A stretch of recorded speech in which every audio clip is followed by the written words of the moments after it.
Election आ गए, उनको पता हर रहा है बहुत तकड़े रहा। हाँ। पूरी स्टेट में सीट कट रही है मोदी की। पागल हो गया, पागल कौन? मोदी कैसे?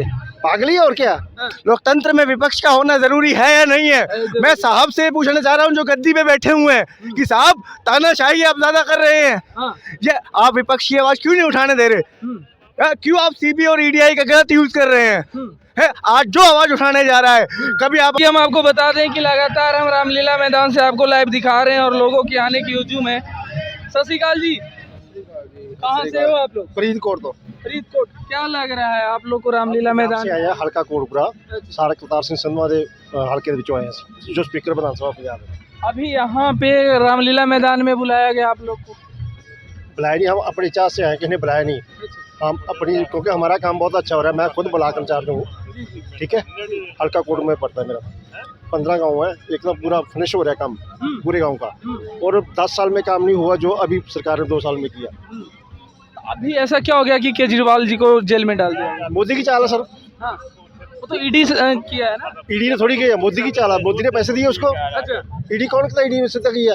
मोदी ने उसको बोला पकड़ो, इलेक्शन दौरान हाँ। इलेक्शन आ गए, उनको पता हर रहा है बहुत तकड़े रहा। हाँ। पूरी स्टेट में सीट कट रही है मोदी की।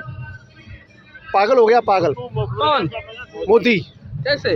पागल ही है और क्या। हाँ। किसी को रेट बता के पंजाब में 3 बार ईडी गई है, हाँ। बाप पंजाब में किससे बात क्या लेके आया, पंजाब से क्या मिला? किसी को एमपी को खरीद रहा है, कांग्रेस एमपी खरीद रहा है 25-25 करोड़ रुपए, एमएलए को 25-25 करोड़ रुपए लगा रहा है। टूट कैसे जा रहे हैं आपके नेता? कौन? हमारे थोड़ी से टूट रही है, हमारे तो टूट ही रहा कोई। इंडिया गठबंधन से तो कांग्रेस ही है टूट रही है, कोई हमारा पार्टी कोई आदमी टूट रहा है। नीतीश कुमार जो घूम घूम के सबको एक कर रहे थे वो चले गए एनडीए में। देखो अपनी मर्जी है, ठीक है। हमारी को ऐसी नहीं, वो भी टूट के चले गए, ठीक है।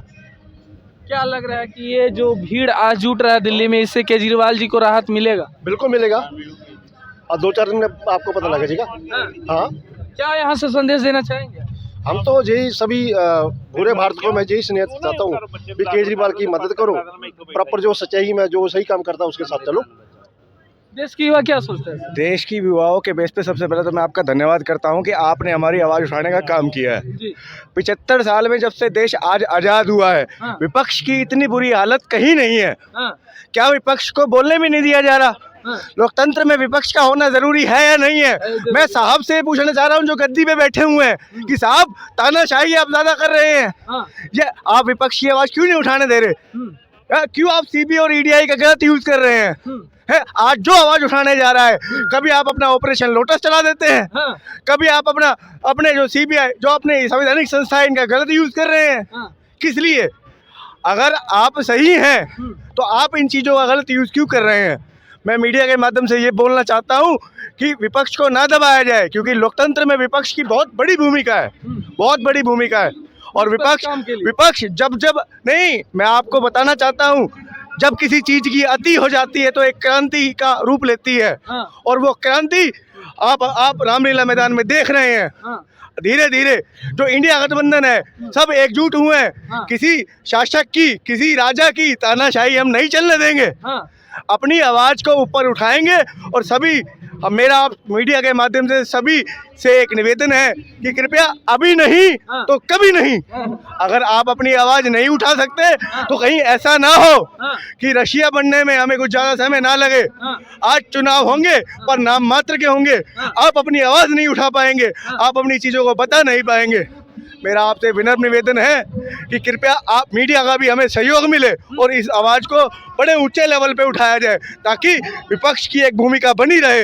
यह लोकतंत्र के लिए बहुत जरूरी है, क्योंकि विपक्ष अगर रहेगा तो जनता की आवाज़ उठाता रहेगा। अगर विपक्ष ही नहीं रहेगा तो तानाशाही और राजशाही और लोकतंत्र में फ़र्क क्या रह जाएगा। इसलिए मैं आप सभी के माध्यम से बताना चाहता हूं, बार बार कहना चाहता हूं कि साहब अब तो जाग जाओ, नहीं तो 2024 दूर नहीं है जब जनता और युवा अपनी वोट की चोट से आपको जवाब देंगे और आपको जगाएंगे, और इंडिया गठबंधन की बहुत ही भारी बहुमतों से जीत होगी। धन्यवाद। आपका परिचय क्या हुआ? मेरा परिचय है, मैं आम आदमी पार्टी से युवा सह सचिव हूँ। अच्छा, अभी मोदी जी 400 पार के नारा दे रहे हैं, आप इतना आरोप लगा रहे हैं, जनता को उनको समर्थन मिल रहा है। कहते हैं जब किसे डर लगता है, जब जिसे डर लगता है वह एक झूठी अफवाह उड़ाने लग जाते हैं। क्योंकि काम करने के लिए बोलना जरूरी नहीं, केजरीवाल का काम खुद बोलता है। फिर आपका सांसद एक भी नहीं है दिल्ली में। नहीं, कौन कह रहा है? क्योंकि देखो, जो जिस प्रकार के षड्यंत्र, जिस प्रकार की तानाशाही चलाकर इन लोगों ने अपने आप को साबित किया है, अब आप देखिए, मैं आपके मीडिया के माध्यम से आपको बता रहा हूँ और मैं पूर्ण विश्वास दिलाता हूँ कि अब जनमत एक हुआ है, दिल्ली की जनता भी जाग चुकी है। और इस बहुत धीरे धीरे टाइम में, जब कहते हैं कोई घड़ा भरता है तो धीरे धीरे बढ़ता है, जब किसी चीज की अति होती है तो उसका प्रभाव आपको धरातल पर दिखता है। धन्यवाद। एक चीज आप मानने के लिए तैयार हैं कि विधानसभा में आपकी वेटेज मिल रही है लेकिन लोकसभा में मोदी जी लेके चल जा रहे हैं। देखो, ये तो मैं फिर एक ऐसी बात कहूँगा जो मुझे नहीं कहनी चाहिए।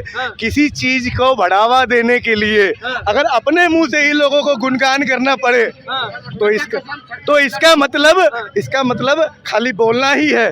केजरीवाल खुद कहते हैं, इंडिया गठबंधन के नेता खुद कहते हैं कि काम किया है तो वोट देना।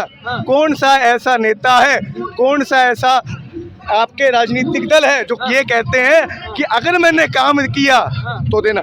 आप ये देखो कि बहुत बड़ा ग्राफ जो, अगर मोदी जी किसी से डरते हैं, जो सरकार किसी से डरती है, केंद्र सरकार किसी से डरती है, तो वो केवल और केवल केजरीवाल से, क्योंकि उसका काम बोलता है।